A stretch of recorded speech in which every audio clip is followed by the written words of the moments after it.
Boa noite, pessoal. Vamos começar? Então, na aula de hoje eu planejei a gente conversar um pouco, uma extensão do que a gente viu na aula passada, que foi extensa, né? Analisar os harmônicos esféricos, então, que são as autofunções do operador momento angular ao quadrado e do operador componente z do momento angular, né? E também analisar as densidades de probabilidade, ou seja, o módulo quadrado dos harmônicos esféricos, fazer a sua interpretação geométrica, né? Como é que a gente representa eles graficamente, né? E também fazer alguns exercícios de fixação, lembrando que a ideia aqui de estudar harmônicos esféricos é um passo inicial, né, para a gente conseguir tratar o átomo de hidrogênio nas aulas posteriores, né? Então, só para lembrar, na aula, eu vou fazer um review rápido da aula passada, né? A gente mostrou como construir o operador momento angular. O ponto de partida foi a expressão clássica do momento angular, né, que envolve o produto vetorial vetor posição e vetor momento.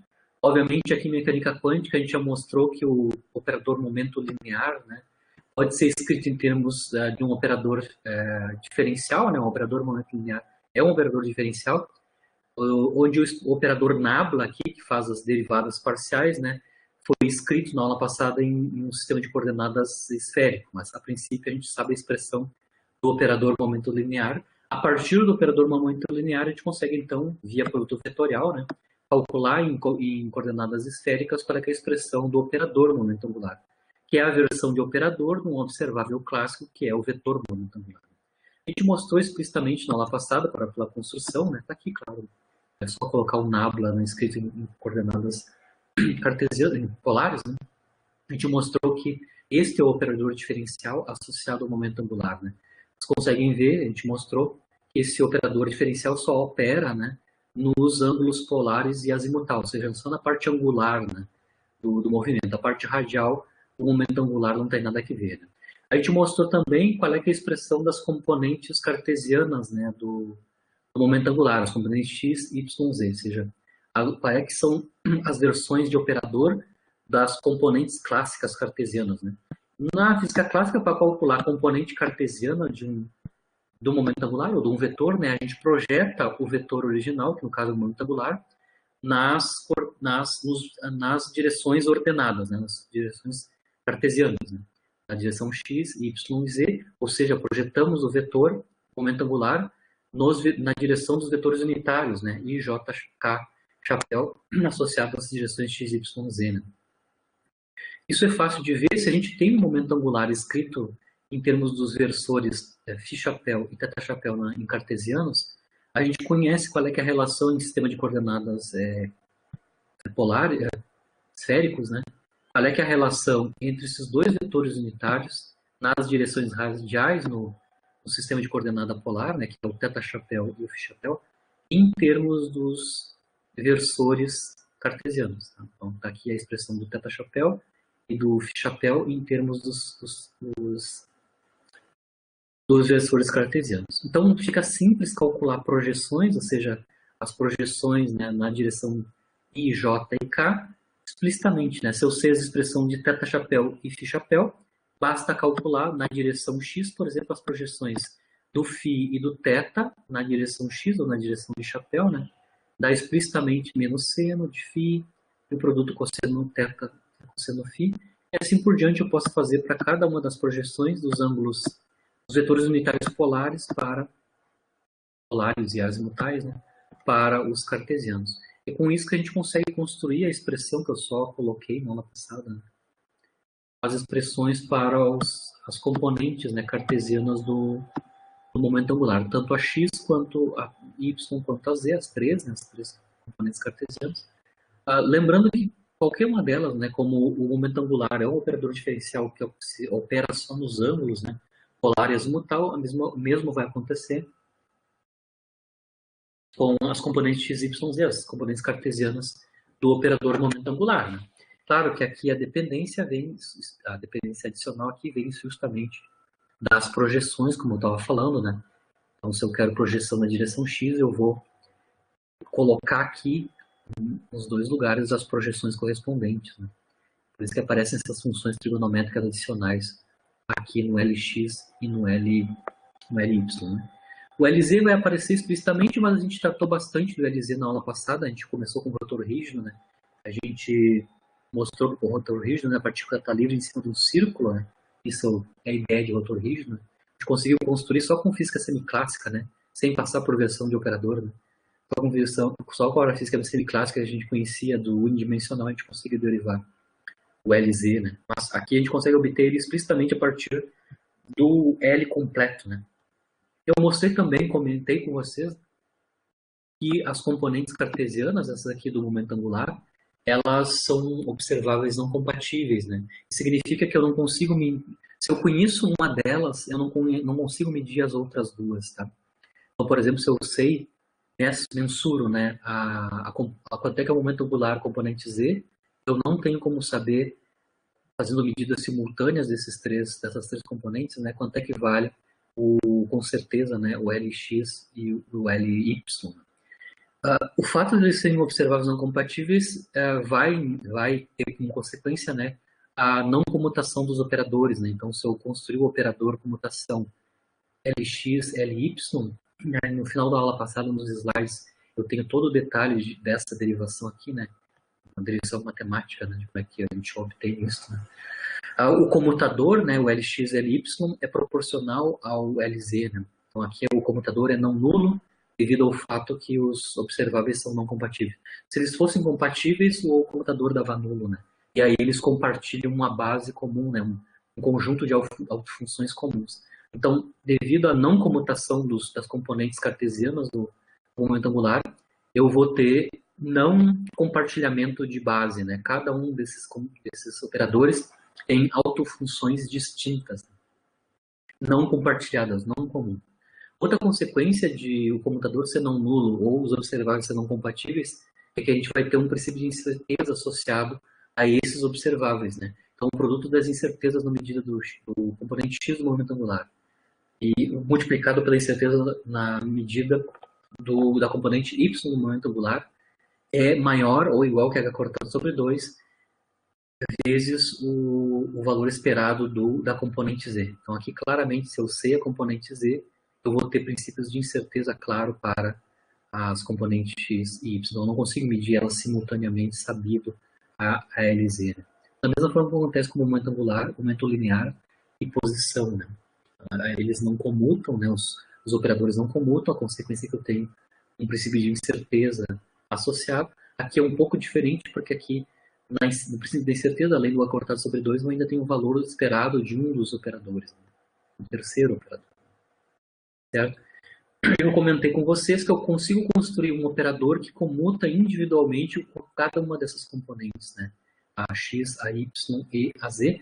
Lembrando que o z a gente usou como eixo preferencial de quantização, porque nesse caso tem vários motivos físicos, mas um deles é que o operador Lz é bem mais simples, né? Ele é basicamente uma derivada de primeira ordem, só no ângulo azimutal, né? Comparado com os outros, onde eu tenho derivadas em ambos os ângulos, né, acompanhadas de funções trigonométricas que tem que levar cuidado.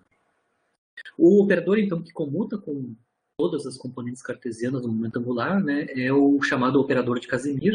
O operador de Casimir, que é o operador quadrado do momento angular, né, é a soma dos quadrados das componentes cartesianas. Também nos slides do final da aula passada, a gente está mostrado explicitamente, né, analiticamente, que o L2 comuta com todos, individualmente, né? Com todos os outros as três componentes cartesianas. Né? Bom, o que a gente foi construiu na aula passada, em detalhes, a gente tentou construir, então, autofunções comuns do L quadrado, o Casimir, com uma das componentes do momento angular. Aí nós escolhemos, historicamente, escolhido a componente Z, né? Por vários motivos, né, mais do ponto de vista mais histórico. Mas poderíamos conseguir considerar qualquer outra componente, poderia ser a x ou a y como o Casimir. Né? Então, o que a gente fez na aula passada foi tentar construir quem são as autofunções comuns, né? Lembrando, são comuns porque o Casimir comuta com o L quadrado comuta com o Lz, né? Na verdade, comuta com qualquer uma das componentes. Então, a gente construiu autobases comuns, que são essas funções, né, que dependem do ângulo polar e do ângulo azimutal, né, θ e φ, né, são as funções y, né, y maiúsculo. Né. A gente obteve elas a partir das equações de autovalores e autovetores para esses dois operadores, né, tanto o Casimir, o momento angular ao quadrado, quanto o componente z do momento angular. A gente, obviamente, deu um passo muito grande lá, não tem por que derivar isso com vocês. Se vocês fizessem um curso de mecânica quântica, a gente derivaria explicitamente, né? Eu joguei para vocês que os autovalores, né, do operador Casimir vale L mais 1, H cortado ao quadrado, né? Onde L é um inteiro. Tá? Que depois a gente chamou ele de número quântico azimutal, né?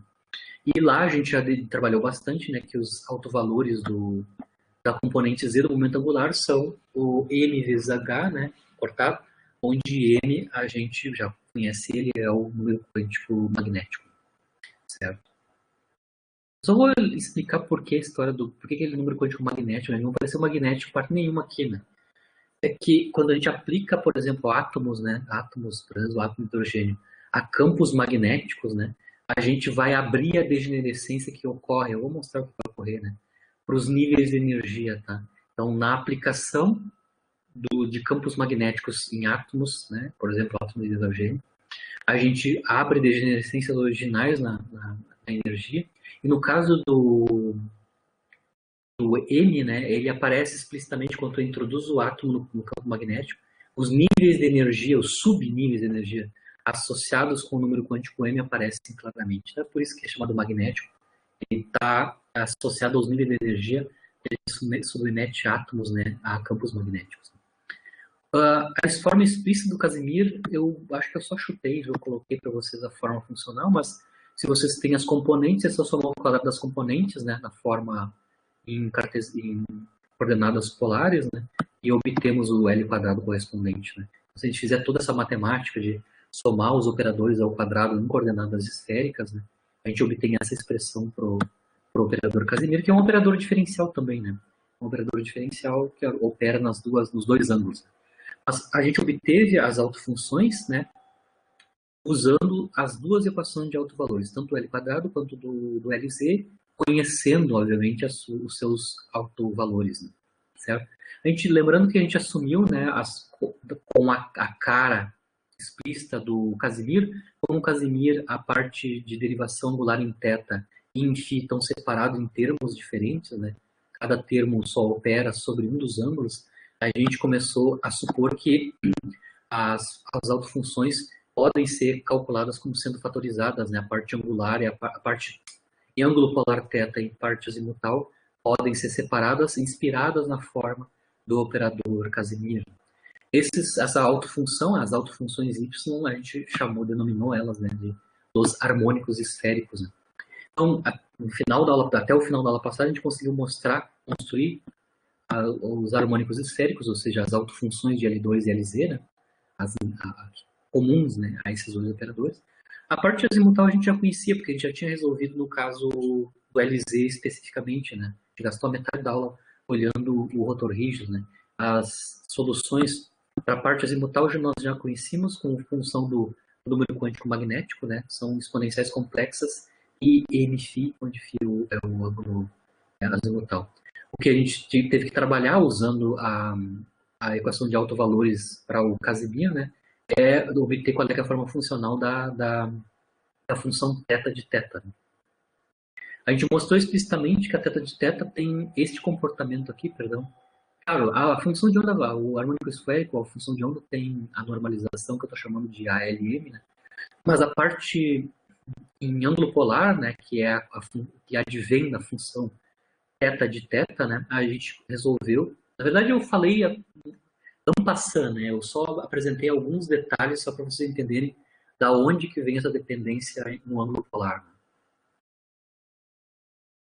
Então, basicamente, o que a gente fez, quando a gente aplica o Casimir sobre esta hipótese aqui, a gente obtém uma equação diferencial para a função θ de θ, né?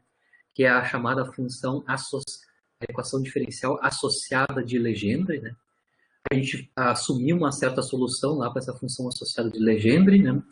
e mostrou que para o caso de n igual a zero, né, a gente tem a equação de Legendre, e a equação de Legendre pode ser resolvida por série de potências, né.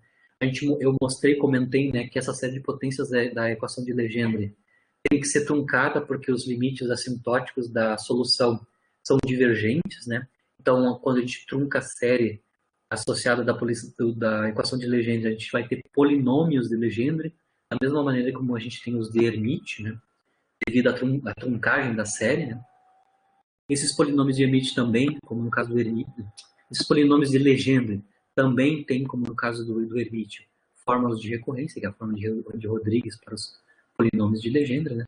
E o caso para m diferente de zero, né, são obtidos através, né, por operações sobre os polinômios de Legendre desta forma. Então, eu consigo obter a função dos harmônicos esféricos em termos de cosseno de θ e dos dois números quânticos, né, o L e o M, desta forma aqui explícita. Tá? Eu tenho seno de θ na potência módulo de M, né, e derivadas de ordem M, que está em módulo, porque a derivada tem que ser ordem positiva, né?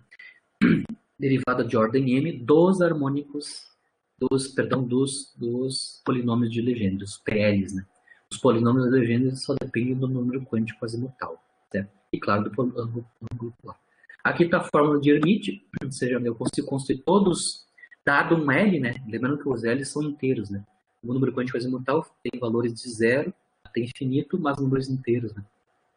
Então eu consigo calcular todos os PLs através de uma fórmula, na fórmula de Rodrigues, né? De novo, como uma semente, né? Tem uma semente que é o U² menos 1 na L. As derivadas em ordem L te dão todos os PLs, e dos PLs derivadas em M, vai ter, de ordem M, tu vai ter todos os outros caras correspondentes, né? Certo? Para a solução θ de θ. Né? Lembrando que no caso aqui dos harmônicos esféricos ou do momento angular, né, das equações de autovalores e autovetores que a gente estava analisando, do L2 e do LZ, né, esses dois números quânticos não são independentes. Tá? Na verdade, o M depende do L. Tá? Então, a gente mostrou também, é muito detalhe para mostrar para vocês, eu só comentei, né, que o número quântico M, né, lembrando que o M pode ter sinal, né, o número quântico M depende do número quântico L. Então, fixado o valor de L, o M varia entre menos L e mais L, em fator 1, indo de menos L até mais L. Tá? Então, significa, por exemplo, tá? Se eu tenho L igual a 2, no momento o número quântico azimutal é 2, o número quântico magnético M varia entre menos 2 e 2. Ou seja, ele é menos 2, menos 1, 0, 1, 2. Certo? Lembrando que a distância entre um valor e outro de M é fator 1, né? De menos L até L. Outro fato interessante, como a gente calculou quem são, ou seja, nós dissemos quem são os autovalores do momento ao quadrado, né? Momento angular ao quadrado, era L mais 1, H cortado ao quadrado, né? A gente consegue obter aqui, já em mecânica quântica, quais são os valores, né, do módulo de L. Né? Então, o módulo de L vai valer raiz quadrada desse valor, então vai ser raiz quadrada de L mais 1, H cortado. Tá claro aqui que, da maneira que nós mostramos, né, os momentos angulares, tanto as suas componentes cartesianas, quanto o momento angular ao quadrado, que é o Casimir, quanto o próprio módulo do momento ao quadrado, né, o valor, a magnitude do momento ao quadrado, momento angular ao quadrado, são todos quantizados, né? E a quantização é dada na forma do número quântico L, né?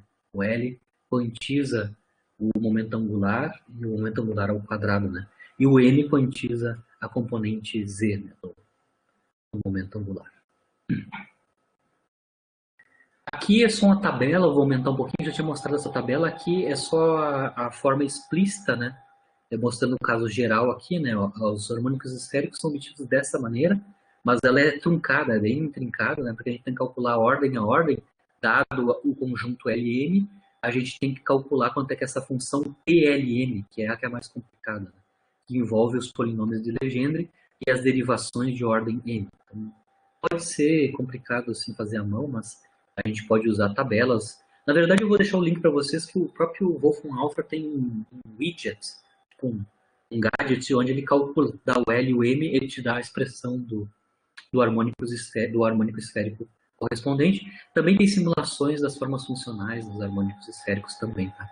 Então aqui essa tabela eu já tinha mostrado na aula passada, o que eu tenho aqui são os valores do momento do número quântico azimutal, L, o número quântico magnético M e o harmônico esférico correspondente, que depende, claro, desses dois números quânticos L e M. Né? Aqui estão começando então para o mais baixo, aqui a ordem é em L, tá? Lembrando que o M é dependente de L, né? Ele varia entre menos L e L. Então eu começo com o primeiro L, que é o L igual a zero, e corresponde então a M igual a zero também, né? Basicamente é uma constante, o harmônico esférico para L igual a zero. Aqui eu tenho o L igual a 1, como o L igual a 1 eu vou ter três valores para o momento, o número quântico magnético, né? Menos 1, 0 e 1, tá? Aqui estão as três autofunções, tá? Lembrando que o mais ou menos 1 eu tenho só troca de sinal aqui na autofunção correspondente. Lembrando, para L igual a 0 é uma constante, para L igual a 1, agora eu já tenho dependência tanto polar quanto azimutal. Aqui estão os para L igual a 2, onde o número quântico M varia de menos 2 até 2, né? Menos 2, 1, menos 2, menos 1, 0, menos 1, 1 e 2, né? São todos os valores, são 5 valores possíveis, né? 5 valores de M para L igual a 2, né? Então aqui estão os harmônicos esféricos, também tem dependência polar e azimutal. Aqui estão os L igual a 3, né? L igual a 3, os seus respectivos. Ainda faltou aqui, não sei se comeu meu latex, foi até o 2, né? Mas lembra, para L igual a 3, o M vai de menos 3 até 3, né? Então eu tenho 7, né? 7 valores possíveis para o número quântico M. Então é só para mostrar explicitamente as formas funcionais já construídas, né? Dos harmônicos esféricos até ordem 3 em L, né? L igual a 3. Ainda faltou o mais ou menos 3 aqui, tá? Mas essa tabela a gente já tinha feito, mostrado na aula passada, né? O que eu vou fazer agora é aplicar, fazer alguns exercícios sobre os harmônicos esféricos, né? Então, o primeiro exercício aqui de fixação é obter os autovalores e os autovetores para, ou seja, na verdade, calcular os autovalores, né? Para esses harmônicos esféricos específicos, tá? Então, eu tenho 4 harmônicos esféricos, tá? E eu quero calcular, então, quais são os autovalores para esses harmônicos esféricos, né? Para essas autofunções, os autovalores de L quadrado e de LZ, ou seja, do Casimir, da componente Z do momento angular. Claro que eu já sei que já são esses valores aqui, mas vou fazer casos particulares, né? Casos particulares para ver se obedece essa regra geral aqui. Né?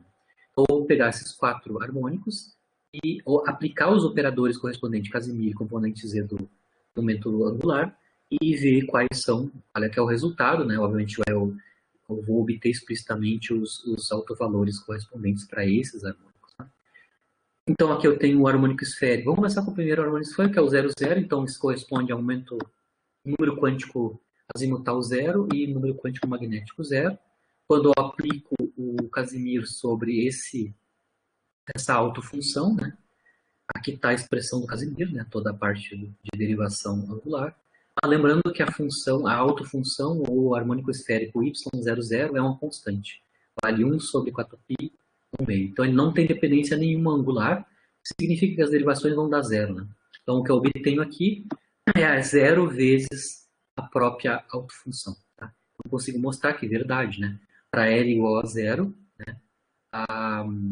O autovalor correspondente para o L quadrado dá zero mesmo. 0 cortado quadrado. Para o LZ, mesma coisa, né? Aplicamos o LZ, o operador diferencial associado é só derivação no ângulo azimutal, mas no caso aqui, de novo, a autofunção y00 é constante, né? Ela não tem dependência angular. Eu vou obter para o alto valor de LZ também zero cortado, né? Como é o correto, né? N igual a zero, eu vou ter zero para o alto valor correspondente para essa autofunção. Seguimos para a autofunção, o harmônico esférico 1, 1, né? Isso então corresponde a número quântico azimutal 1 e número quântico magnético 1 também, né? Bom, aqui é um pouquinho mais complicado, aplicando o L2, né, o Casimir, sobre essa autofunção, aqui está a expressão do Casimir, né? E aqui está explicitamente dentro do colchete está a expressão do harmônico esférico y. Tá? Este aqui tem dupla, depende dos dois ângulos, né? Tanto no polar θ quanto no azimutal φ. Tem o sinal menos e aqui o sinal do φ, do Iφ é positivo.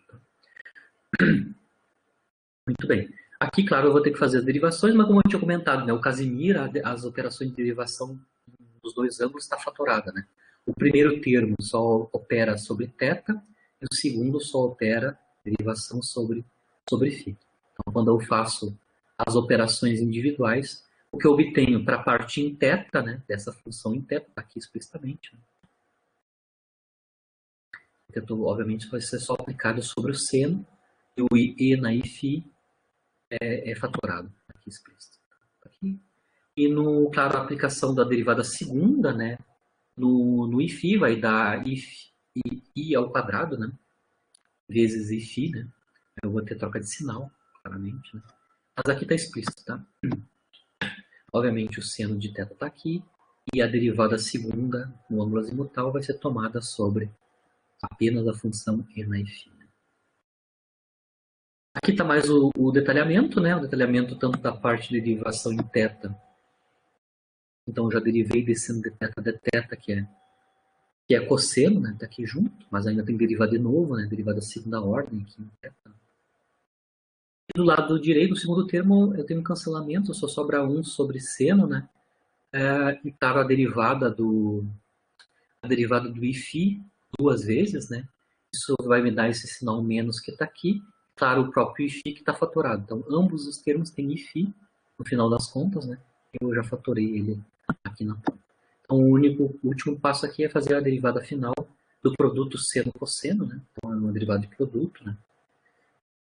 E somar, lembrando que sempre os denominadores em ambos os termos são iguais, né? Seno e seno.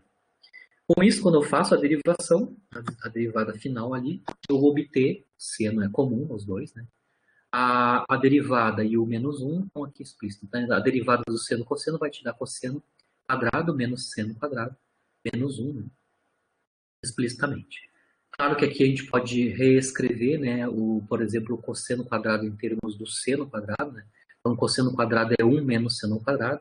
Então, eu tenho cancelamentos dos 1s e eu fico com seno quadrado, né, algo proporcional a seno quadrado, 2 seno quadrado em cima, dividido por seno, e sobra, no final das contas, o 2 seno de θ.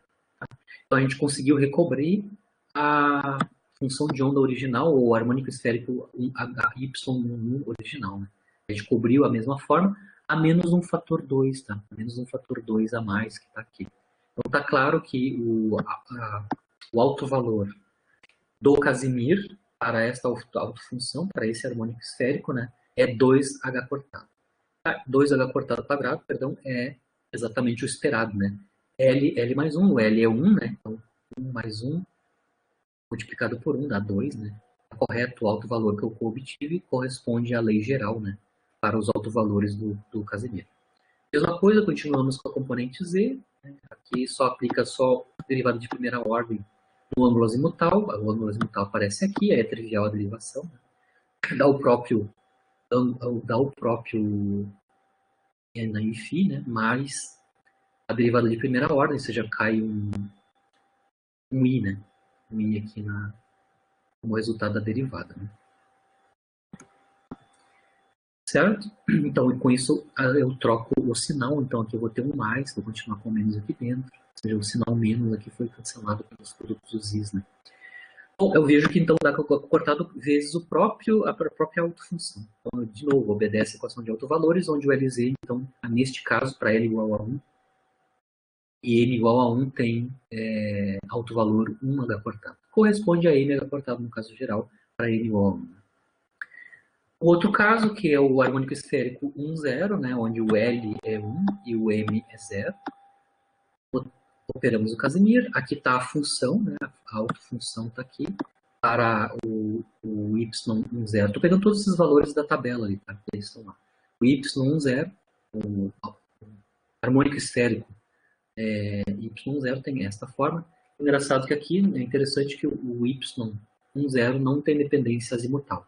Ele só depende do ângulo polar. Com isso nos facilita, porque aqui a derivação em ângulo azimutal vai dar 0, né? Então só o Casimir vai só fazer a operação no θ, né? Só no ângulo θ. Ele vai só derivar o cosseno, né? A menos as constantes. Continuamos a conta da derivada, né, correspondente. A gente vai ter que fazer esta derivada, né, do seno quadrado. Né? Aqui dentro tem o seno multiplicado pela derivada do cosseno, que é menos seno, então tem o seno quadrado, troca de sinal, etc. Um detalhe. Fizemos a derivada. Lá em cima, então, o seno quadrado vai dar o produto, né, 2 seno cosseno, certo? E aí a gente já vê, obviamente eu tenho cancelamento dos senos, né? Eu vejo que eu tenho o cosseno e multiplicado pelas constantes, que são exatamente a autofunção y10, né? Exatamente a autofunção, a forma funcional da autofunção. Então aqui a gente tem de novo L quadrado aplicado a y10, dá 2h cortado quadrado, a própria y10, né? Isso está correto com a expressão geral para cálculo de autovalores para o Casimir. Né? L mais 1, né? H cortado quadrado. Certo? Mesma coisa para a componente Z. Aqui é 0, né? Porque esse harmônico esférico não tem dependência azimutal, então o cálculo da derivada é nulo, né? Então o autovalor correspondente é 0 vezes H cortado. E, finalmente, a gente tem o harmônico esférico 1 menos 1, então isso corresponde a L igual a 1 e M menos 1, né? No caso aqui, de novo, aplicamos o Casimir. Vocês vejam bem que só houve troca de sinal comparado com o y11 que a gente fez antes, né? E a troca, claro, do ângulo azimutal, troca φ por menos φ, né? E a troca do sinal aqui na frente. Mas a maneira de calcular é a mesma do caso anterior, né? Vamos ter que calcular as operações de derivada. São muito parecidas, né? Porque só houve troca de um sinal e do ângulo aqui. Então, a única alteração que é a verdadeira que vai ter aqui, comparado com y11, né, com o harmônico esférico 1, é a derivada na parte azimutal, que vai mudar. Eu continuo a conta, né? Conta final para o L quadrado, né, toda a derivação. A gente chega nesta expressão, né? A gente consegue ver que eu recubro a menos de 2h cortado quadrado a mesma autofunção original, y é 1 menos 1. Corresponde também ao esperado, né, para L igual a 1. Os autovalores são L mais 1, h cortado quadrado. Finalmente, o LZ para essa autofunção. Né? Aqui, claro, eu vou temos que não vai dar 0 a derivada azimutal, vai dar não nula. Né? Aqui está o resultado da derivada. A gente vê que sobra a própria autofunção multiplicada por menos 1 h cortado a própria autofunção. Que é o correto, né? Colocar n igual a menos 1, a gente sabe que os autovalores de LZ são menos 1, né? N h cortado com n igual a menos 1 h cortado. Só para lembrar, né, o número de projeções é o número de M's, né, possíveis, né, para um L fixo, né, é 2L mais 1. A gente chama isso de multiplicidade, tá? Multiplicidade do número quântico magnético. A multiplicidade do número quântico magnético, ou o número de M's possíveis, dado o L, é esta, né? É 2L mais 1. Você pode testar para todos os casos, né? Dado o L, a gente consegue saber quantas projeções, né? Quantos números quânticos M são possíveis para esse mesmo L, né? Como a gente já conhece bem os harmônicos esféricos, a gente vai calcular o módulo quadrado deles, né? Que são densidades de probabilidade, né? Encontrar partículas girando, né, rotacionando com um certo momento angular, né, numa certa direção espacial. Então, como é que eu calculo, né, as densidades de probabilidade?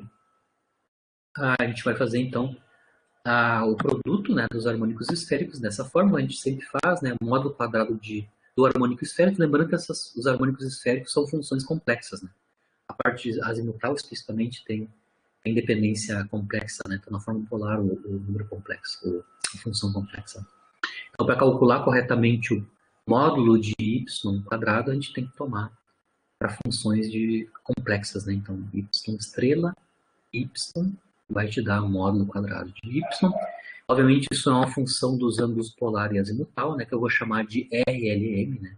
RLM é a densidade de probabilidade associado aos números quânticos L e M, né, dados os ângulos polar e azimutal. Né, certo? Essa equação que eu obtive aqui para a densidade de probabilidade a partir dos harmônicos esféricos, né, em coordenadas esféricas, como a gente está fazendo, é uma equação de uma superfície em coordenadas esféricas. Tá? Como aqui eu estou designando uma função de duas variáveis em sistema de coordenadas esféricos. Eu só estou dando duas coordenadas esféricas, que é só os ângulos, né? Isso então vai corresponder às superfícies, né? Em coordenadas esféricas. Eu já vou mostrar os gráficos das superfícies correspondentes. Tá? O que são as formas dos orbitais angulares que a gente chama em química, né? Onde essa coordenada radial, claro, é proporcional ao módulo, né, dos y. Né? Então, a magnitude, o módulo, né, de R ao longo de uma certa direção angular, né, um θ e um φ, né, vai ser proporcional, então, à probabilidade de encontrar partícula ao longo dessa direção. E a interpretação probabilística, né, da densidade de probabilidade, né, o psi quadrado, né, o módulo quadrado da função de número. Eu vou calcular agora explicitamente as densidades para alguns valores de LM, né? Ou seja, para alguns valores que a gente já analisou dos harmônicos esféricos. Né? Então, vou começar com o primeiro caso, que é o harmônico esférico y00, né? Que é uma constante, basicamente. Isso vai dar origem então, ao R00. Então, vamos tomar um módulo quadrado. O módulo quadrado, como ela é uma constante, é 1 sobre 4π na 1 meio. Quando eu elevo ao quadrado, me dá uma constante 1 sobre 4π. Significa que a densidade de probabilidade associada a esse harmônico esférico, né, que é o y00, é uma constante. Então, para qualquer direção, o valor da densidade de probabilidade é o mesmo. Né? Então, ela tem uma simetria esférica. Né? O harmônico esférico y00 tem simetria esférica para qualquer direção radial, para qualquer direção espacial, né? Que eu apontar, eu vou ter o mesmo valor, né? O mesmo valor constante, né? Certo? Só um momentinho. Tem que abrir a porta aqui, só um momento, já continuo. Só um momento.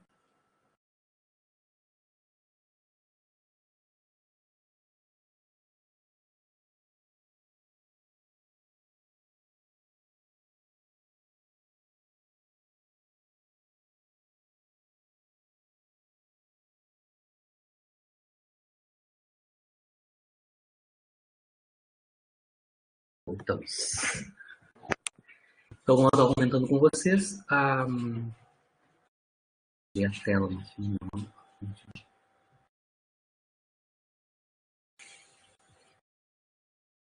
eu estava comentando com vocês aqui, no caso do harmônico esférico y00, ele é esfericamente simétrico, significa que ele tem o mesmo valor, o módulo quadrado dele para qualquer direção espacial, né? Aqui a gente tem duas representações possíveis para esse módulo quadrado do y00, tá? Aqui tem um corte transversal, tá? No plano ZY, né? YZ, perdão, que está aqui no gráfico da esquerda. Ou seja, fez um corte, né? Lembrando, eu falei para vocês, o harmônico esférico módulo quadrado é uma superfície no sistema de coordenadas esférico, né? Então, quando eu corto, né, essa superfície por um plano, que eu tenho aqui no caso do y00, é um círculo, né, na seção transversal, né. Mas, na verdade, a densidade de probabilidade é uma superfície esférica, né, em 3D, certo? Aqui é a representação gráfica, tanto do corte transversal quanto do próprio módulo quadrado, né, a densidade de probabilidade associada com o harmônico esférico simétrico y00. Vamos para o próximo, associado ao L igual a 1, né? Então, nós temos para o L igual a 1, nós temos 3, a multiplicidade é 2L mais 1, né? Então dá exatamente 3, né? A gente tem 3 harmônicos esféricos associados ao L igual a 1, que correspondem, claro, aos 3 valores possíveis para o número quântico magnético, né? 1, 0 e menos 1, indo de menos L até L. Aqui estão as expressões explícitas, né? Dos harmônicos esféricos, no módulo quadrado, de cada um deles, né? Então, aqui está para o harmônico esférico 1 menos 1, forma funcional. Lembrando que aqui, quando a gente está multiplicando, fazendo o módulo quadrado dos harmônicos esféricos, né, a dependência no ângulo azimutal é apagada. Né? Como ela é uma exponencial complexa, quando a gente tomar y estrela y, a gente cancela, né, a parte azimutal. Então, as densidades de probabilidade associada aos harmônicos esféricos só depende do ângulo polar θ. Então, não tem nenhuma dependência no ângulo azimutal. Né? Mas aqui está a densidade de probabilidade para 1 menos 1, né? C no quadrado, certo? Para 1, 0, explicitamente. Ela depende de cosseno quadrado de θ. E, finalmente, a densidade de probabilidade para 1, 1, né? Lembrando que a troca do número quântico azimutal, né? Aqui, o m, né? Não vai alterar o módulo quadrado também da densidade de probabilidade associada, né? O módulo quadrado da função de onda ou do harmônico esférico, só por troca de sinal de m, não vai ter efeito nenhum. Então, essas duas densidades são iguais, né? Tanto o harmônico esférico y quanto y1 menos 1, ambos têm a mesma densidade de probabilidade, que é proporcional a c ao quadrado. Aqui o harmônico esférico y1, 0, né? Que corresponde a essa densidade aqui, né? 1, 0 é este cara aqui. É 3 sobre 4π cosseno quadrado. É este cara. Se eu fizer a superfície em coordenadas esféricas correspondente dele, né? O que a gente vai obter é este cara aqui. Tá? Então, aqui no lado em cinza, tá a representação da superfície desta função aqui, ó. A função cosseno quadrado de θ multiplicada por 3 sobre 4π, né? Plotada, né? Plotada essa superfície ali. Ou seja, aqui como não tem dependência no ângulo azimutal, eu rodo sobre todo o ângulo azimutal. Isso não tem dependência nenhuma, toda a dependência está na parte polar, perdão. A forma, então, dessa superfície, daquele cosseno quadrado, tem esta forma funcional. Um altere na direção z. Tá? Aqui está o corte transversal no plano ZY, né? Aqui a gente vê a borboletinha, né? A borboleta correspondente, né? O alterezinho. Mas agora o alterezinho está na direção Z, né? Está na direção Z correspondente. Isso para o harmônico esférico Y1, 0. Para os outros dois harmônicos esféricos, como as densidades são iguais, basta analisar para apenas um, né? A gente vê graficamente que a probabilidade máxima está no plano XY e não no eixo Z. Aqui representado explicitamente aqui, tá? Então, se eu fizer a representação da superfície em coordenadas esféricas correspondente a essa função aqui, ó, que é 3, 8π seno quadrado de θ, a superfície que eu vou obter é essa daqui, certo? E aqui do lado está o corte, né, transversal no plano ZY, né? A gente consegue ver aqui que realmente na direção Z a função aqui vale 0, né? Na direção Z. E a simetria do problema aqui, a simetria para essa densidade, é no plano XY e não no Z. Enquanto que no anterior, no Y1, 0, né? A simetria da densidade está aqui em torno do eixo Z. Isso significa que no caso do harmônico esférico Y1, 0, a densidade de probabilidade, ou seja, a probabilidade de encontrar partícula é maior sobre o eixo Z que no plano XY, e o contrário acontece aqui com os outros dois harmônicos esféricos, né? O Y1 e o Y1 menos 1. Agora fazemos o caso para o L igual a 2, aí nós temos, claro, 2L mais 1, que dá 5, né? 5 harmônicos esféricos, estão todos aqui, né? Com M indo de menos 2 até 2, né? Certo? Aqui eu coloquei as expressões explícitas, né? Lembrando que a troca de sinal no M dá a mesma densidade, né? Claramente aqui explícito, né? O Y2 menos 2 é igual a densidade do Y2 menos 2 é igual à densidade do Y2, 2. Né? Aqui independências de potências de seno de θ, agora já apareceu um produto, né? Quando eu estou com harmônicos esféricos com L maior, agora a forma funcional no ângulo polar começa a complicar, né? Eu não tenho apenas uma potência, uma única potência, mas já começa a aparecer produtos ou funções mais complicadas do ângulo polar, né? Mas explicitamente está calculado aqui, né? Certo? Se eu aumentar o L, se for para L barra 3, a dependência vai ficar cada vez mais complicada no ângulo polar. Aqui eu deixei o link para vocês entrarem no PDF, né? Primeiro, para fazer as representações gráficas, né, dos harmônicos esféricos, colocando o L e o M, vocês conseguem reproduzir o harmônico esférico, não a densidade, né? O próprio harmônico esférico, né? A função harmônico esférico, a parte real, né? Pelo menos, né? A parte real dos Y, né? O Wolfram Alpha faz isso, tem a representação gráfica desses tipos de harmônicos esféricos, né? E tem também o widget, né? Onde vocês colocam os dois números quânticos, o L e o M, né? Vocês obtêm a expressão, né? A expressão analítica do harmônico esférico correspondente. No link, no Moodle, eu coloquei o link na Wolfram Alpha para simular o harmônico esférico, né? Para representar graficamente ele.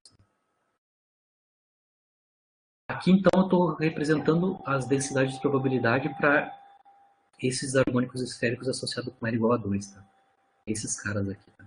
Para vocês verem as formas, né, das superfícies, né? Lembrando que densidade de probabilidade associada a harmônicos esféricos são superfícies em coordenadas esféricas, né? Então aqui, vou aumentar porque eu não estou enxergando qual é. Esse aqui é o Y20, aqui estão os 21 e os 22. As formas funcionais estão, né, das superfícies estão aqui, né? As formas das superfícies em coordenadas esféricas. E aqui sempre na esquerda a gente tem as seções transversais no plano ZY, né? Então, se eu cortar essa criatura aqui, eu obtenho orbitais, né? São os alterizinhos, né? Os alterizinhos.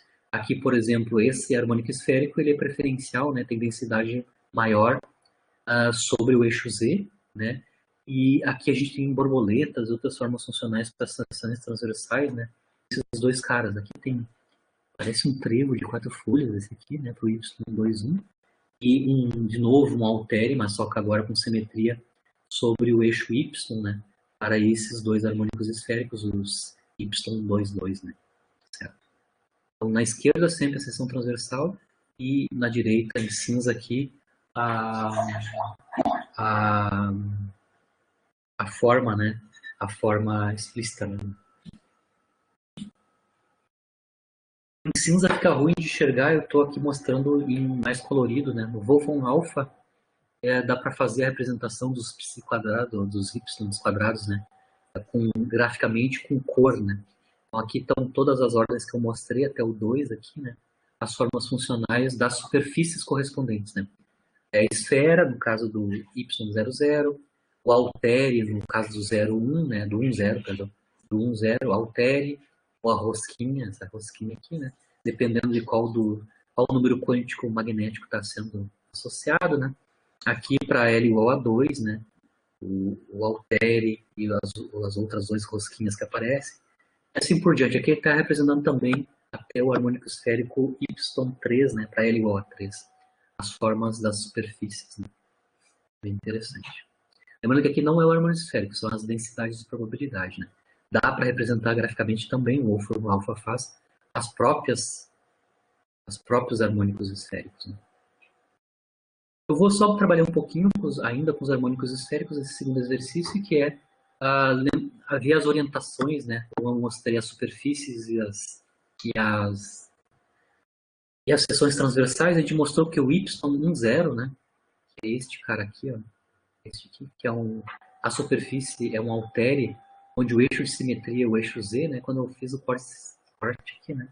Corte transversal no plano YZ, né? Esse altere ele tem preferência na direção tem simetria aqui preferencial na direção Z. Né? Então, o que eu vou fazer aqui é sobre essas direções preferenciais, né? Então, aquele harmônico esférico está orientado ao longo do eixo Z, né? Tanto a superfície quanto o corte, né? Corte transversal do plano ZY. Né? E aí é possível construir formas análogas, né, a esse tipo de função, né, de densidade de probabilidade que tem preferência sobre um eixo, né? Qual é que seria os harmônicos esféricos, a combinação deles, né? quais são as combinações de harmônico esférico que dariam a densidade de probabilidade que tem preferência, né, que tem densidade maior nos eixos coordenados x e y. O y10 a gente sabe que tanto a densidade quanto o corte transversal tem valor maior, né, valor não nulo maior no eixo z. Né? Então eu quero construir quem são as funções, ou as autofunções, né, que vão ser combinações dos harmônicos esféricos, né, que deem o mesmo tipo de alter, né? Só que o alter eu quero que seja alter com eixo y e alter com eixo z. Já a mesma forma da superfície que altere, que é o y0, mas de forma que os halteres estejam com o eixo de simetria em x e y. Tá? Ao começar, lembrando que o harmônico esférico 1,0, o próprio harmônico esférico, né? Eu estou chamando de y1z, né? Porque o eixo de simetria é o eixo z, né? Tem esta forma funcional, ele vai ser mostrado explicitamente a dependência z sobre r, né? C sobre r, z sobre r. Eu vou mostrar que a forma funcional original realmente tem essa cara, né? Z sobre R, né? Z sobre R.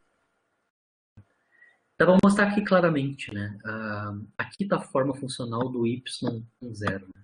O y10 tem esta forma, constante de normalização, cosseno de θ, né? Só que em coordenadas esféricas, né? A coordenada cartesiana z está relacionada com o ângulo polar dessa maneira, né? Z em coordenadas cartesianas vale R cosseno θ. Então, este cosseno θ aqui eu consigo escrever explicitamente em termos de z, né, e de r. Então, o harmônico esférico y10 eu posso escrever ele em termos da razão z sobre r. Lembrando que o eixo de simetria para esse harmônico esférico, né, quando eu calculo a densidade de probabilidade, é o eixo z. Né? Então, o que a gente está tentando mostrar é calcular em analogia, né, quais são as funções que vão ter a mesma densidade, ou seja, a mesma forma de altere, né, mas só que o eixo de simetria não é o z, mas sim x e y. Ou seja, eu tenho que construir autofunções que tenham esta cara. Na verdade, funções que tenham esta cara, né? X sobre R e Y sobre R para ser analogia completa com o Y1Z, né? Para fazer isso, a gente vai usar duas informações. Uma é a escrita, né, das coordenadas cartesianas x e y em coordenadas esféricas. Né? Então, o x é r seno θ com seno φ e o y é r seno θ seno φ. E também a gente vai precisar escrever, né, os cossenos e senos do ângulo azimutal φ em termos das exponenciais complexas. Lembrando que a gente vai precisar isso porque os harmônicos esféricos, a parte azimutal tem esta forma, né, tem a forma de exponenciais complexas do ângulo azimutal. Então, aonde aparece seno e cosseno de φ, eu ainda vou reescrever em termos das exponenciais complexas, claro, usando as fórmulas, né, de cosseno e seno em termos das exponenciais complexas. Né. Bom, então, eu vou construir primeiro o y1x, né, ou seja, uma função que tem essa dependência, né, a mesma normalização do 1z, mas tem agora dependência x sobre r. Substituo o x, né, que é r seno θ cosseno φ, aqui, explicitamente. E o passo final é substituir o cosseno φ em termos das exponenciais complexas. Tá? Com isso, vocês conseguem ver que o que eu obtenho é muito parecido com, na verdade, os harmônicos esféricos y11, que tem exatamente esta forma, né? 3 sobre 4π, 1 meio, seno de θ, e na i, φ, né? Isso corresponde ao negativo do y11, e o cara que troca sinal aqui no ângulo azimutal, obviamente, é o associado com o número quântico magnético negativo, né? É o y1 menos 1. Então, você consegue ver que isso que está escrito aqui, essa função que eu obtive, né? Que é x sobre r normalizado, é uma combinação de dois harmônicos esféricos. Né? Então, eu vou obter um altere, uma função que me dá um altere com eixo de simetria no eixo do x, pode ser construída pela superposição de dois harmônicos esféricos que são os associados ao L igual a 1, né? Com um número quântico magnético mais ou menos 1. De maneira similar para uma função que me dê um altere cujo eixo de simetria é o y, né? É o chamado y1y. Eu quero que ele tem exatamente esta forma funcional, né? Y sobre R, de novo, Y em coordenadas esféricas é R, seno θ, seno φ, substituindo aqui. O passo final é substituir o seno φ por a expressão em termos das exponenciais complexas. Aqui. Com isso, identificando o que sobrou aqui, né, cada termo, de novo, é uma superposição dos harmônicos esféricos associado com L igual a 1 e um número magnético I igual a mais ou menos 1. Na verdade, aqui só trocou o sinal do primeiro, né? Trocou o sinal do primeiro. E, claro, aparece um I aqui explicitamente, né? Explicitamente um I aqui. Certo. Então, eu consigo obter superfícies que são halteres que têm simetria x e y por combinações de outros harmônicos esféricos, que não tem nada a ver com o pescoço, né? Não tem nada a ver com 1, 0, né? Tem a ver com outros harmônicos esféricos. Mas é possível, né, construir superfícies em coordenadas esféricas, basicamente utilizando combinações de harmônicos esféricos. Né? Só para analisar o que aconteceu, lá no início da aula, a gente mostrou que todos os operadores do momento angular correspondem tem autovalores quantizados, né? O L quadrado tem autovalores quantizados, que é L mais 1 h cortado ao quadrado. O LZ também, né? Tá quantizado, né? Os seus autovalores são mh cortado, né? Lembrando que o momento magnético, o número quântico magnético varia entre menos L e L. Tá? Agora o que eu quero mostrar é como é que fica, né? Comparando o caso clássico com o caso quântico, né? O vetor momento angular. No caso clássico, o vetor momento angular pode ter qualquer valor, né? Existe qualquer projeção possível, né? Dado o tamanho do vetor momento angular, a projeção no eixo Z é conhecida, né? Na verdade, só tem uma única projeção, né? Quando a gente projeta no eixo Z, só tem um valor possível, classicamente, né? Para o valor da projeção, né? Aqui em quântica, não. A projeção do vetor momento angular, né? Do momento angular na direção Z quantizada, tem 2L mais 1 valores possíveis de projeção, né? Lembrando que eu mostrei, né, que são 2L mais 1 é a multiplicidade, né, o número de N's possíveis dado um L, né? Então, não tem um momento angular quântico com um determinado valor, eu tenho 2L mais 1 projeções possíveis, né? Então, no caso clássico, tem uma única projeção, um único valor de projeção. No caso quântico, na direção Z, a gente tem 2L mais 1 projeções possíveis, né? Inclusive, algumas são negativas, né? Metade delas é negativa, né? Certo? Então, aqui eu vou fazer um exemplo gráfico, mostrar um gráfico, né? Onde eu vou considerar tanto o caso clássico quanto o caso quântico, né? Quando o vetor momento angular tem esse módulo aqui, a raiz de 6h cortado. No caso clássico, esse é um valor, né? Esse valor tem uma única projeção no eixo Z para esse vetor momento angular, né? No caso quântico não é, né? Porque isso vai corresponder, a raiz de 6 L corresponde ao momento, o módulo de L, valer raiz de 6 cortado, corresponde a L igual a 2, né? Lembra que o módulo de L em quântica agora é raiz quadrada de L mais 1, né? Então, se a L mais 1 vai dar 2 multiplicado por 3, que dá 6, né? Raiz quadrada da raiz de 6h. Então, esse é o valor do módulo do momento angular na versão quântica. Né? E as projeções no eixo Z não são únicas, né? Tem 5 projeções possíveis. Né? Menos 2h cortado, menos h cortado, 0h cortado e mais 2h cortado. As projeções possíveis. Né? Outro valor de projeção é possível, só esses 5 aqui. Né? Porque a multiplicidade é 2L mais 1, que dá 5. Né? A gente pode mostrar, não fiz aqui a conta, né, mas eu posso mostrar que se eu sei o alto estado, né, ou seja, se eu sei qual o alto valor correspondente do LZ é, ou seja, qual o harmônico esférico corresponde a esse componente Z no momento angular, eu consigo mostrar, a gente pode mostrar, né, que os valores esperados das outras componentes do momento angular são nulas, né, conhecido a componente Z. Então, se eu sei a componente Z, os valores esperados, né, não o LX e o LZ, né, o valor específico, mas os valores médios, né, os valores esperados deles, são ambos nulos. Né? Certo? Isso vai corresponder ao análogo clássico para isso acontecer, né, para pedir de um LZ eu ter 0 na média para o LX e para o LZ, é como se o meu momento angular clássico ele precessionasse, né, em torno do eixo Z, né, onde, claro, no eixo Z ele vai ter uma única projeção, mas no eixo X e Y ele vai rodar sobre todo o plano, né, então, dando média zero para o momento angular. Aqui está a representação gráfica disso que eu estou comentando, né? Para L igual a 2, então o momento angular ali tem o valor raiz de 6h cortado. Aqui está o eixo do LZ, né? O eixo Z. Aqui tem vários valores de projeções possíveis para o L, né? Começando com 2h cortado, 1h cortado, 0, menos h cortado e assim por diante, né? As projeções possíveis para aquele mesmo módulo raiz de 6h cortado no eixo Z. No eixo XY, se está rodando, está precessionando o L, né?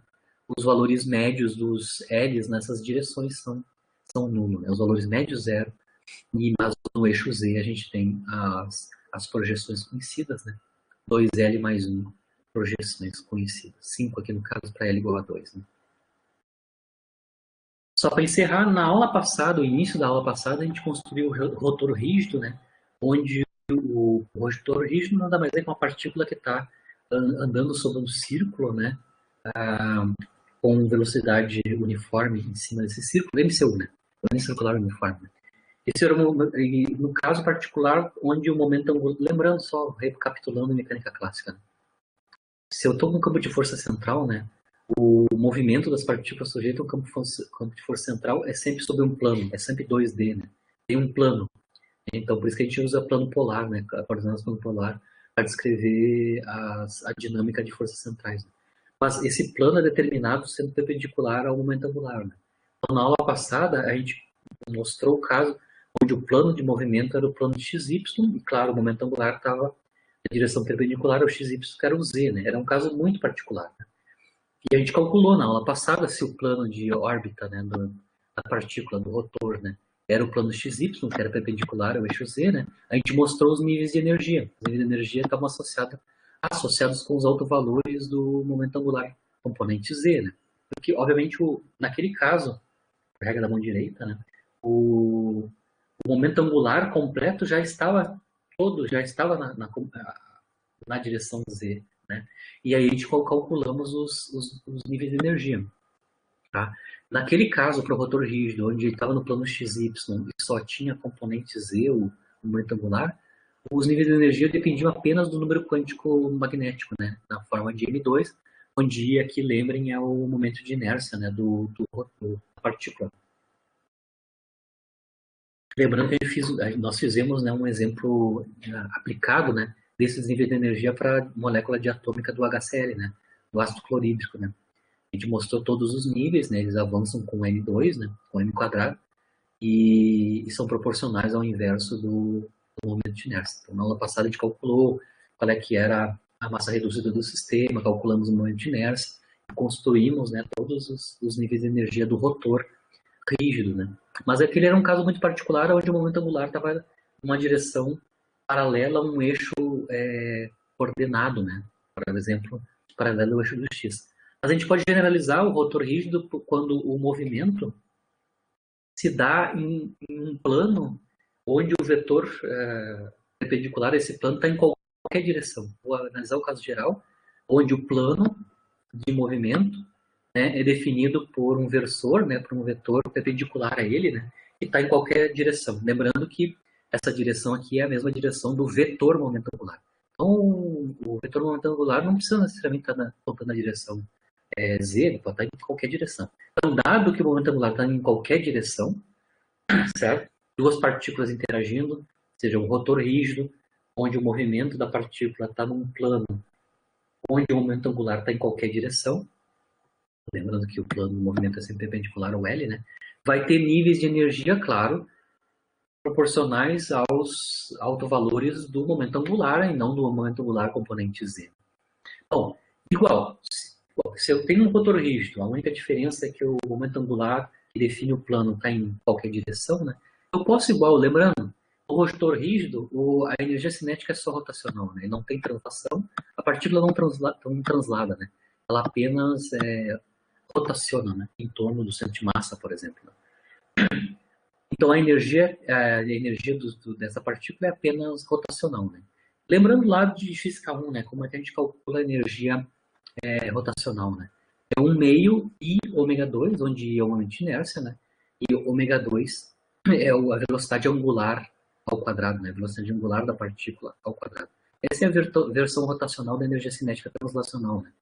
O momento de inércia está fazendo o papel da massa, no caso da translação, e a velocidade angular está fazendo o papel da velocidade, né, linear na translação. Bom, lembrando, o momento de inércia a gente conhece, o 2 é o fator que aparece aqui. Aqui eu só estou escrevendo o ômega quadrado, a velocidade angular ao quadrado, em termos do momento angular. Aí vocês vão ter que recordar lá a mecânica clássica, né? O momento angular, L é conservado, né? E ele é proporcional ao θ ponto, né? Θ ponto é proporcional a L. Só para lembrar, L é mr2, R2 é a distância radial ao quadrado, θ ponto é a velocidade angular. Né? Então, eu posso escrever a velocidade angular em termos do momento angular e da distância radial. Então, se L é mr2 θ ponto, obviamente, θ ponto, que é o ômega, né? É L sobre massa vezes R2. Claro que aqui eu estou colocando a massa reduzida, né, do sistema. Bom, elevamos ao quadrado. Aí, lembrando que μ vezes R quadrado é o momento de inércia, né? Definição do momento de inércia de uma partícula única. Né? Então, eu tenho um cancelamento dos momentos de inércia, né? Lembra que eu tenho um quadrado, né? Então aqui embaixo eu tenho o quadrado do momento de inércia, em cima eu tenho o momento de inércia, né? Sobra basicamente aqui L2, né? L ao quadrado, o fator 2 e um dos momentos de inércia, né? Que eu tenho I contra I quadrado, sobra um I embaixo. Finalmente, então, eu tenho a energia rotacional clássica, né? A energia rotacional clássica seria momento angular clássico ao quadrado dividido por 2 vezes o momento de inércia. Só que aqui na quântica, né? Aqui o caso clássico da energia, né? No caso quântico, o momento angular ao quadrado é um operador. Inclusive a gente conhece, é o Casimir, né? O operador Casimir, né? O L quadrado é o operador Casimir, ou o operador momento angular ao quadrado. Os autovalores dele a gente conhece, são esses aqui, né? L mais 1, H cortado ao quadrado, né? Então, os autovalores de L2 tendem do número quântico azimutal e não do magnético, né? Certo? Então, automaticamente, se no caso clássico a energia rotacional é proporcional ao L quadrado, aqui os níveis de energia vão ter que ser automaticamente quantizados, porque o L quadrado é quantizado, né? Em mecânica quântica. Então, aqui está escrito já a expressão quântica, né, dos níveis de energia para o rotor rígido, caso geral, né, para qualquer direção do vetor momento angular. Né. Ou seja, vai depender, basicamente, os níveis de energia vão depender agora do número quântico L, do número quântico azimutal, né, com esta forma funcional. Então, aqui eu só estou mostrando graficamente, né, os níveis de energia para o rotor rígido, caso geral, né? Então aqui eu tenho a expressão que eu acabei de derivar dos níveis de energia. Aqui estão o valor do módulo do momento angular, né? Dado L, né? Só. E aqui, claro, as componentes Z, né? Que a gente conhece, né? O que eu tenho aqui é L, M, os harmônicos esféricos correspondentes, né? Porque para cada L, se os L's forem grandes, eu vou ter 2L mais 1 valores possíveis para M, né? Os níveis de energia em unidades de H cortado sobre I, os valores de L, de módulo de L, e os valores das componentes Z do momento angular. Aqui estão as representações gráficas das projeções, né? Exemplo aqui para L igual a 2, né? L igual a 2, a gente tem as diferentes projeções, né? Desde para N igual a 1 até N igual a 2 até N igual a menos 2, né? Para aqui o caso específico está sendo para representando graficamente as projeções para L igual a 2. Né?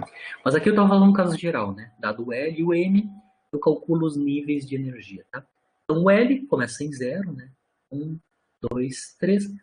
Lembrando que aqui a dependência em L é quase quadrática, né? Para L muito grande, os níveis de energia basicamente crescem com L quadrado. Né? Então aqui é muito parecida a estrutura, a distância entre os níveis de energia para L's maiores vai aumentando, né? Que nem o N quadrado no poço infinito. Então, aqui estão os níveis em L. Obviamente, para cada L eu tenho todos os valores, né? Os valores possíveis para é o número quântico M. Lembrando que para um nível de energia em L, eu tenho 2L mais 1 autofunções. Então aqui os níveis de energia do rotor rígido 3D, eles são 2L mais 1 degenerados. Para cada nível de energia associado ao número quântico L, eu tenho 2L mais 1 autofunções distintas, né, para o mesmo L. Tá? Então aqui estou mostrando esses skins a mais aqui, são para cada L as autofunções correspondentes aos números quânticos M. Né? Obviamente, o nível de energia é zero não tem, o M é zero, né? Então é um único nível de energia. Né? O único nível de energia que é o energia zero. Para L igual a 1, para o nível de energia L igual a 1, eu tenho 3 valores de M que correspondem a 3 autofunções, né? 3 autofunções distintas. Então o nível de energia L igual a 1 é triplamente degenerado para o rotor rígido. L igual a 2, a gente tem 5 M's. 5 M's corresponde a 5 autofunções. Então, o nível de energia L igual a 2 para o rotor rígido é com degenerescência 5. Para o L igual a 3, a gente vai ter 2 vezes 3 mais 1, né? 7 valores de M, 7 autofunções. Ele tem degenerescência de ordem 7. Então, quando vai aumentando o valor de L, as degenerescências aumentam pelo fator, tem forma, né? Tem fator 2L mais 1. Então, o nível de energia L tem degenerescência que é de 2L mais 1. Aqui estão os cálculos dos valores explícitos, né? Tanto os níveis de energia, unidade vai cortar sobre 2, os valores dos módulos do momento angular, né? Módulo, momento angular, os componentes, né, das projeções correspondentes, a representação gráfica das projeções. Encerro aqui a aula de hoje, né? Especificamente a gente estudou um pouco mais, né, as propriedades dos harmônicos esféricos e as densidades de probabilidade, para manipular um pouquinho o exercício de fixação, né, só para não ficar fazendo as derivações. Na aula que vem a gente vai começar, né, a analisar átomos de um único elétron, né? Obviamente a gente está interessado no átomo de hidrogênio, né, mas basicamente é caso geral, não é só átomo de hidrogênio, é qualquer átomo, ou seja, os núcleos podem ser maiores, pode ser íon, né? Íon, para ter núcleos maiores, por exemplo, o lítio, núcleos mais densos, por exemplo, a gente consegue calcular desde que eu tenha um único elétron, né? Que é o caso como a gente fez no átomo de Bohr, né? A gente analisou o caso de íons também, né? Então, na aula que vem, a gente vai, com calma, analisar a questão dos átomos com um único elétron, claro, usando o sistema de coordenadas esférico, né, que é o que a gente está utilizando aqui, né, por quê? Porque o potencial, né, que é o potencial colombiano, é um potencial central, então devido à simetria do potencial, da energia potencial eletrostática, é interessante, então tá claro que o sistema de coordenadas que a gente vai utilizar é o sistema de coordenadas esférico, né, então a gente vai continuar usando coordenadas esféricas e vai tentar construir, pelo menos na aula que vem, a equação de Schrödinger para esses átomos de um único elétron. Construir a equação de Schrödinger. A solução a gente vai ter que fazer em outra aula. Né? Na terça a gente constrói a equação de Schrödinger para o átomo de hidrogênio e resolvemos na outra aula, nas outras aulas. Tá? Certo? Então, finalizo por aqui. Fico aberto a perguntas, questionamentos. Se alguém tem dúvida.